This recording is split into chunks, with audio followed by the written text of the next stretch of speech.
नमस्कार दोस्तों, आज मैं आपको बताऊंगा कि पामस्ट्री में क्या क्या शामिल होता है।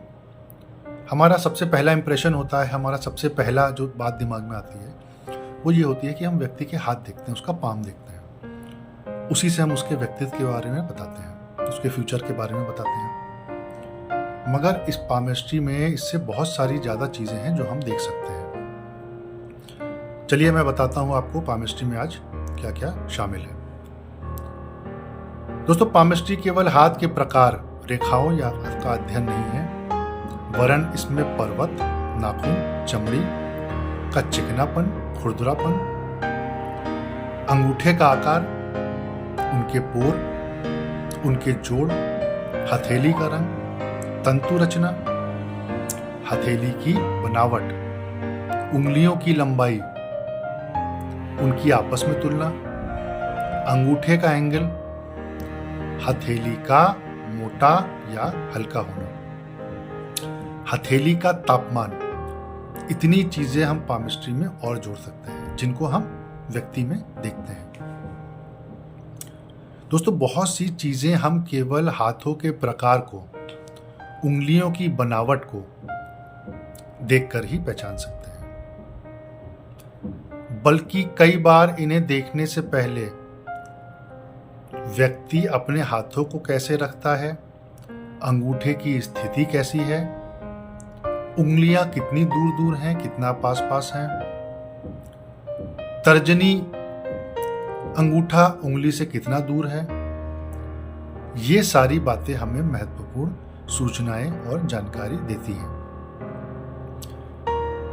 दोस्तों, यानी ये चीजें नींव हैं जिनके आधार पर हम अपने आगे की बातें देखते हैं।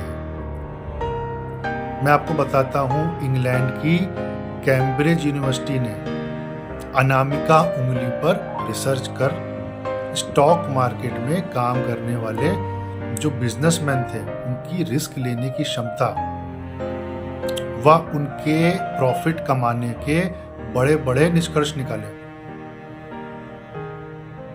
दोस्तों, पहले पामस्ट्री दो भागों में विभाजित थी, कीरोनोमी और कीरोमेंसी।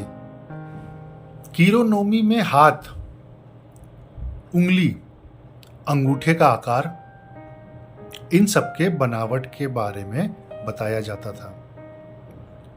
वहीं दूसरी तरफ कीरोमेंसी में रेखाओं के बारे में बताया जाता था।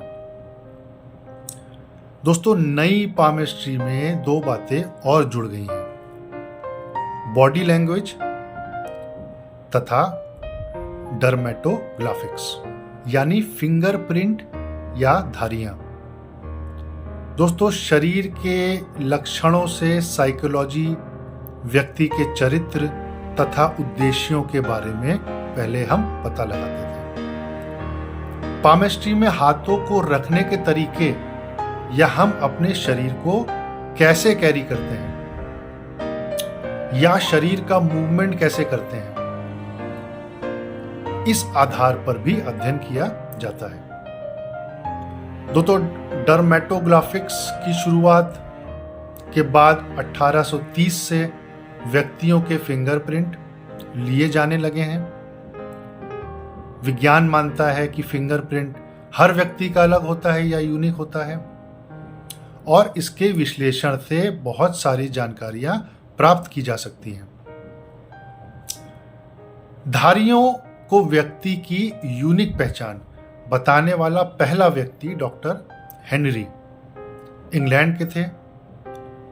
इसके बाद वहीं के साइंटिस्ट सर फ्रांसिस गाल्टन ने सिद्ध किया कि दो व्यक्तियों की आकृति या धारियां कभी भी एक जैसी नहीं होती हैं। इसी के बाद इंग्लैंड में ये धारियां क्रिमिनलों की पहचान करने के लिए उपयोग होती थी। दोस्तों, आज कई देश अपराध जगत के मामले में इसका प्रयोग कर रहे हैं और आने वाले समय में फिंगरप्रिंट बहुत महत्वपूर्ण हो जाएंगे और ये भी संभव है कि इसी आधार पर इंश्योरेंस कंपनियां भी अपना काम करें, क्योंकि ये बहुत एक यूनिक फीचर है, हर व्यक्ति में अलग अलग होता है। दोस्तों, पॉमेस्ट्री में बॉडी लैंग्वेज का भी महत्व कम नहीं है। व्यक्ति या हस्त परीक्षा कराने के लिए आए व्यक्ति को पामिस्ट दूर से ही देखकर उसकी बॉडी लैंग्वेज को रीड करता है। उससे उसको ये संकेत मिलते हैं, जैसे जातक का हाथ बांध कर आया है या खोल कर आया है, हाथ बांध करके बैठा है या खोल करके बैठा है। ऐसा व्यक्ति जानकारी अपने अंदर ही रखता है।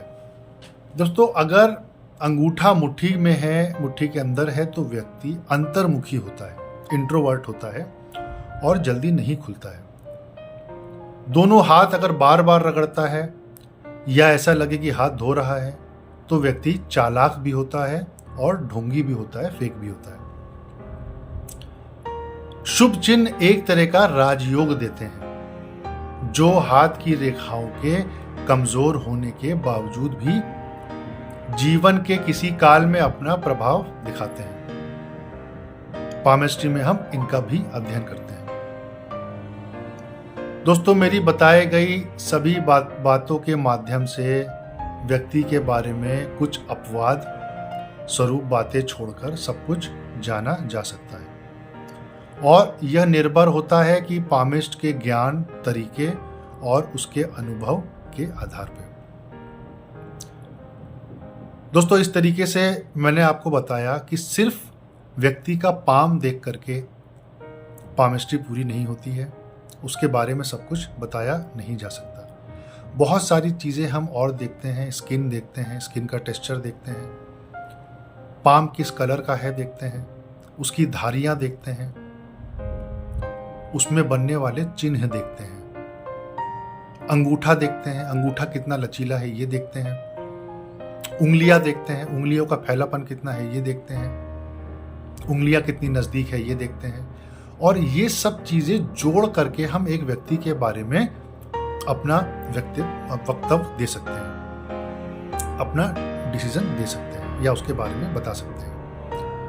दोस्तों, ये सारी चीज़ें जोड़ करके, मिला जुला करके ही पामिस्ट्री का अध्ययन होता है। दोस्तों, अभी के लिए धन्यवाद। आपके पास मैं आता रहूँगा अपने इंफॉर्मेटिव वीडियोस लेके। धन्यवाद।